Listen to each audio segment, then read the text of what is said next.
जब से ब्राह्मणों ने शूद्र आदि शूद्रों में जाति भेद की भावना पैदा किया, बढ़ावा दिया, तब से उन सभी के दिलो दिमाग आपस में उलझ गए और नफरत से अलग अलग हो गए। ब्राह्मण पुरोहित अपने षड्यंत्र में कामयाब हुए। उनको अपना मन चाहे व्यवहार करने की पूरी स्वतंत्रता। ब्राह्मण पुरोहितों जैसे धूर्त पाखंडी लोगों को, उन 10 विभिन्न मतवादी लोगों को अपने जाल में फंसाने में कुछ भी कठिनाई नहीं हुई। बात पर कोई शायद इस तरह संदेह उठा सकता है कि आज ब्राह्मणों की तुलना में शूद्र आदि अति शूद्रों की संख्या करीबन 10 गुना ज्यादा है। फिर भी ब्राह्मणों ने शूद्र आदि अति शूद्रों को कैसे मटिया मेट कर दिया, कैसे गुलामों ने इन ग्रंथों के माध्यम से अपनी बात को अज्ञानी लोगों के दिल दिमाग पर पत्थर की लकीर की तरह लिख दिया। इनमें से कुछ लोग जो ब्राह्मणों के साथ बड़ी कड़ाई और जिद के लड़े, उन्होंने एक वर्ग से ही अलग कर दिया। लोगों को जीने के लिए मरे हुए जानवरों का मांस मजबूर होकर खाना पड़ा। उनके इस आचार विचार को देखकर आज के शूद्र जो बहुत ही अहंकार से अपने आप को माली, कुणवी, सुनार, दर्जी, लोहार, बढ़ई, तेली, कुर्मी आदि बड़ी बड़ी संज्ञाएं लगाते हैं, क्योंकि ये लोग केवल इस प्रकार का व्यवसाय करते हैं। जय भीम, नमो बुद्धाय। स्वागत है सभी का ट्रूथ लिटरेचर में। और आज की वीडियो में हम डिस्कस करेंगे महात्मा फुले जी की किताब गुलामगिरी का पार्ट नंबर 4, जो कि प्रस्तावना है। पार्ट नंबर 3, 2, 1 हम देख चुके हैं। तो यदि आपने वह वीडियो ना देखा हो तो प्ले लिस्ट पर जाकर गुलामगिरी की उन वीडियोस को आप जरूर देखें। तो आइए शुरुआत करते हैं। और महात्मा फुले जी आगे लिखते हैं कि उन्होंने इन लोगों को इतना नीच समझा था कि किसी समय कोई शूद्र नदी के किनारे अपने कपड़े धो रहा हो और इत्तेफाक से वहीं यदि कोई ब्राह्मण आ जाए तो उस शूद्र को अपने सभी कपड़े समेट करके बहुत दूर जाके ब्राह्मण के तन पर पानी तक एक मामूली कतरा भी उड़ने की कोई संभावना ना हो, ऐसे पानी के बहाव के नीचे की जगह पर जाकर अपने कपड़े धोना पड़ता था। यदि वहां के ब्राह्मण के तन पर पानी की एक बूंद का एक कतरा भी छू गया या उसको इस तरह का संदेह भी हो गया तो ब्राह्मण पंडा आग के शोले की तरह लाल हो जाता था और उस समय उसके हाथ में जो कुछ भी मिल जाए अपने ही पास के बर्तन को उठाकर ना आओ देख ना ताओ और शूद्र के माथे को निशाना बनाकर बड़ी जोर से फेंक मारता था। उससे उस शूद्र का माथा खून से भर जाता था, बेहोशी में जमीन पर गिर पड़ता था। फिर कुछ देर बाद जब होश आता तब अपने खून से भीगे हुए अपने कपड़ों को हाथ में लेकर बिना किसी शिकायत के मुंह लटकाए अपने घर चला जाता था। यदि सरकार में शिकायत करे तो चारों तरफ ब्राह्मण शाही का जाल फैला हुआ था, बल्कि शिकायत करने का खतरा यह रहता था कि खुद को ही सजा भोगने का मौका न आ जाए। अफसोस अफसोस, हे भगवान, यह कितना बड़ा अन्याय है। खैर, यह दर्द भरी कहानी है, इसलिए कहना पड़ रहा है, किंतु इस तरह की और इससे भी भयंकर घटनाएं घटती थी जिसका दर्द शूद्र आदि शूद्रों को बिना शिकायत के सहना पड़ता था। ब्राह्मणवादी राज्यों में शूद्र आदि शूद्रों को व्यापार वाणिज्य के लिए या अन्य किसी काम के लिए घूमना हो तो बड़ी कठिनाइयों का मुकाबला करना पड़ता था, बड़ी कठिनाइयां बर्दाश्त करनी पड़ती थी। इसके सामने मुसीबतों का तांता लग जाता था। उससे भी एकदम सुबह के समय तो भारी दिक्कतें खड़ी हो जाती थीं, क्योंकि उस समय सभी चीजों की छाया काफी लंबी होती थी। यदि ऐसे समय शायद कोई शुद्ध रास्ते से जा रहा हो और सामने से किसी ब्राह्मण की सवारी आ रही है, यह देखकर उस ब्राह्मण पर अपनी छाया ना पड़े, इस डर से कंपित होकर उसको पल दो पल अपना समय फिजूल बर्बाद करके रास्ते की एक और होकर बैठ जाना पड़ता था। फिर उस ब्राह्मण के चले जाने के बाद उसको अपने काम के लिए निकलना पड़ता था। मान लीजिए कभी कभार बगैर ख्याल के उसकी छाया या उस ब्राह्मण पर पड़ी तो ब्राह्मण तुरंत क्रोधित होकर चंड बन जाता था और उन शूद्रों को मरते दम तक मारता पीटता था और उसी वक्त नदी पर जाकर स्नान कर लेता था। शूद्रों में से कई लोगों को, जातियों को सार्वजनिक रास्ते पर थूकने की भी मनाही थी। इसलिए उन शूद्रों को यदि ब्राह्मणों की बस्तियों से गुजरना पड़ा तो अपने साथ थूकने के लिए मिट्टी के किसी एक बर्तन को रखना पड़ता था। समझ लीजिए उसकी थूक जमीन पर पड़ गई और उसको ब्राह्मण पंडों ने देख लिया तो शूद्र के दिन भर गए, अब उसकी खैर नहीं। इस तरह ये लोग शूद्र आदि शूद्र जातियां अनगिनत मुसीबतों को सहते सहते मटिया मेट हो गए। लेकिन अब हमें वे लोग इस नरक से बदतर जीवन में कब मुक्त होते हैं इसी का इंतजार है। जैसे किसी व्यक्ति ने बहुत दिनों तक जेल के अंदर अपनी जिंदगी गुजार ली हो, वह कैदी अपने साथी मित्रों को, बीवी बच्चों को, भाई बहनों से मिलने के लिए या स्वतंत्र रूप से आजाद पंछी की तरह घूमने के लिए बड़ी उत्सुकता से जेल से मुक्त होने के दिन इंतजार करता है। उसी तरह की इंतजार बेसब्री इन लोगों को होना स्वाभाविक ही है। ऐसे समय बड़ी खुशकिस्मती कहिए ईश्वर को उनकी दया आई।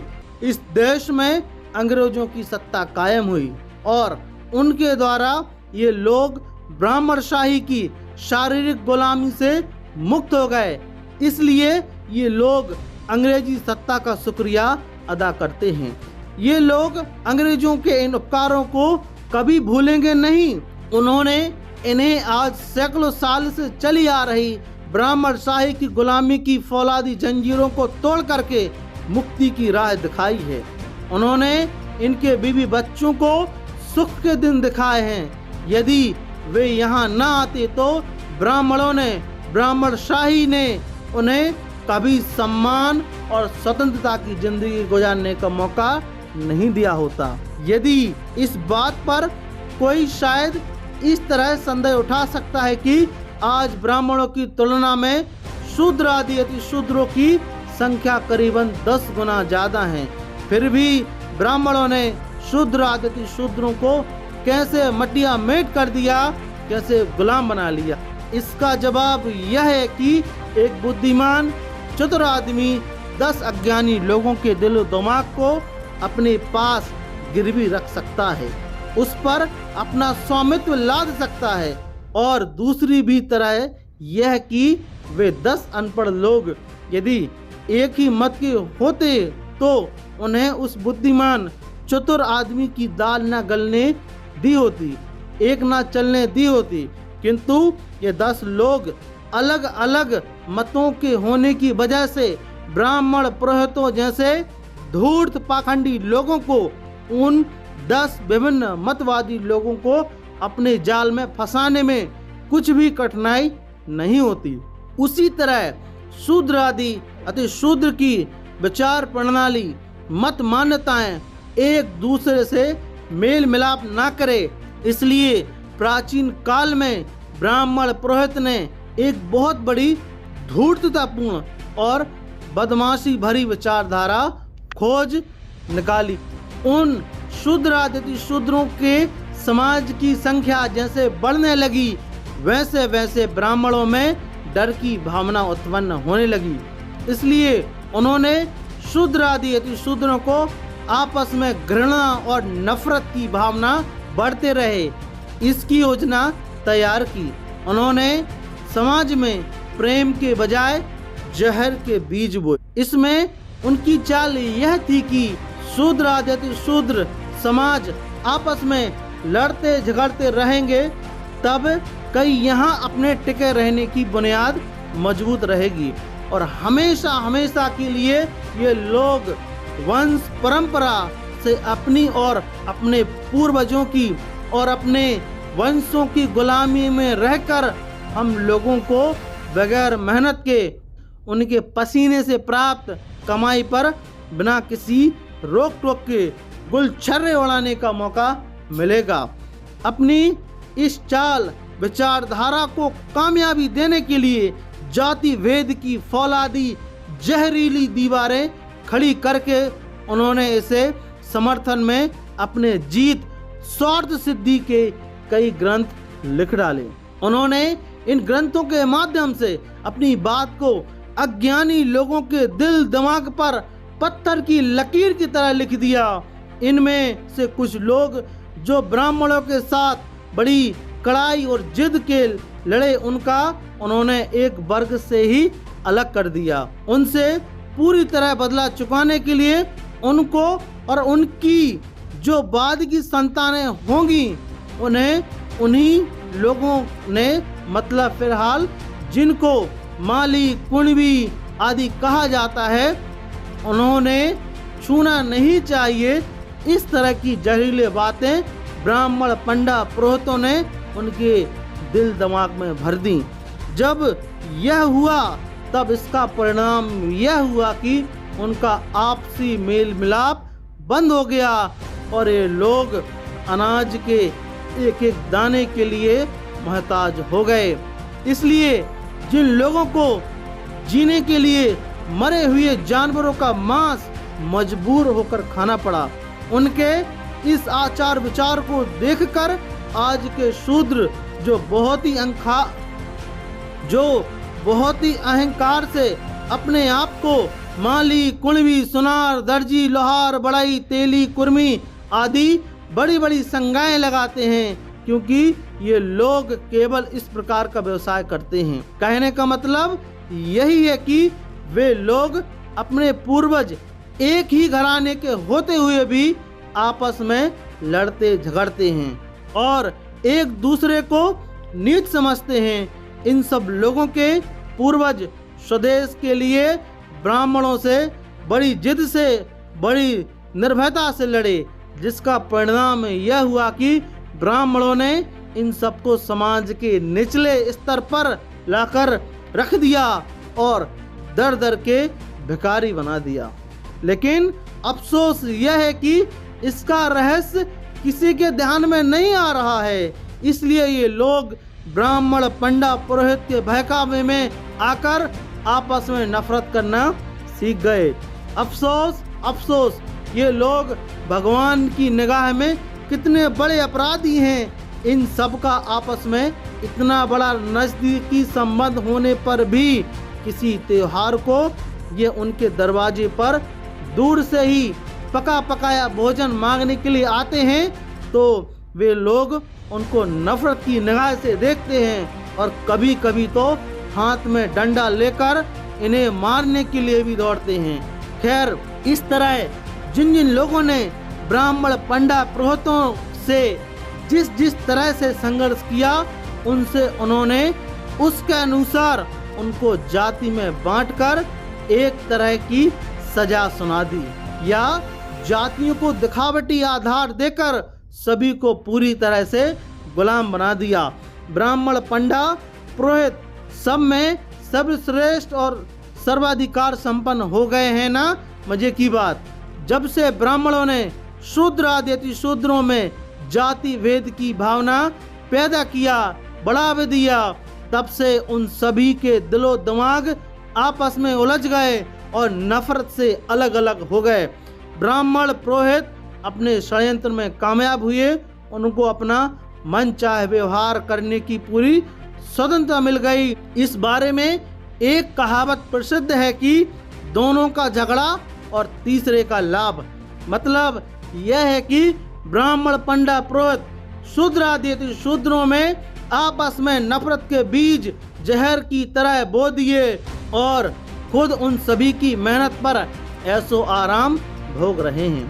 संक्षेप में उस पर कहा ही गया है कि इस देश में अंग्रेज सरकार आने की वजह से शूद्र आदि शूद्रों की जिंदगी में एक नई रोशनी आई है।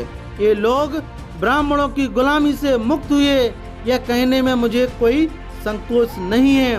फिर भी हमको यह कहने में बड़ा दर्द होता है कि अभी भी हमारे इन दयालु सरकार ने शूद्र आदि शूद्रों को शिक्षित बनाने की दिशा में गैर जिम्मेदारी पूर्ण रवैया अख्तियार करने की वजह से ही ये लोग अनपढ़ के अनपढ़ रह गए, ऐसा महात्मा फूले जी बोलते हैं।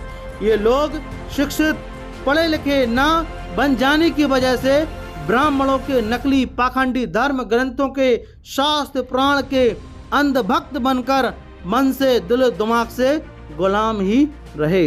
इसलिए उनको सरकार के पास जाकर कुछ फरियाद करके न्याय मांगने का आधार नहीं मिल रहा है। ब्राह्मण पंडित पुरोहित लोग अंग्रेज सरकार और अन्य सभी जातियों के लोगों के पारिवारिक और सरकारी कामों को लूट खसोट करके कितना खाते हैं, कैसे गुलछर्रे उड़ाते हैं, इस बात की ओर हमारी अंग्रेज सरकार का अभी तक कोई ध्यान नहीं गया। इसलिए हम चाहते हैं कि अंग्रेज सरकार ने सभी जनों के प्रति समानता की भावना रखनी चाहिए और उन तमाम बातों की ओर ध्यान देना चाहिए कि जिससे शूद्र आदि शूद्र समाज के लोग ब्राह्मणों की मानसिक गुलामी से मुक्त हो सके। अपने इस सरकार से हमारी यही प्रार्थना है। इस किताब को लिखते समय मेरे मित्र भयानक राव बाबजी भंडारकर और साहब राजेंद्र लिंगू ने मुझे उत्साहित किया, उसके लिए मैं बहुत बहुत धन्यवाद देता हूँ महात्मा फूले। तो ये प्रस्तावना थी, हमने 4 पार्ट्स में जानी। तो यदि आपको वीडियो अच्छा लगा हो तो प्लीज़ इस वीडियो को लाइक ज़रूर करें और इस वीडियो को शेयर ज़रूर करें। मिलते हैं फिर इसी प्रकार की नेक्स्ट वीडियो में, नेक्स्ट पार्ट में। किताब को हम विस्तार से पढ़ते हैं। जय भीम, जय भारत।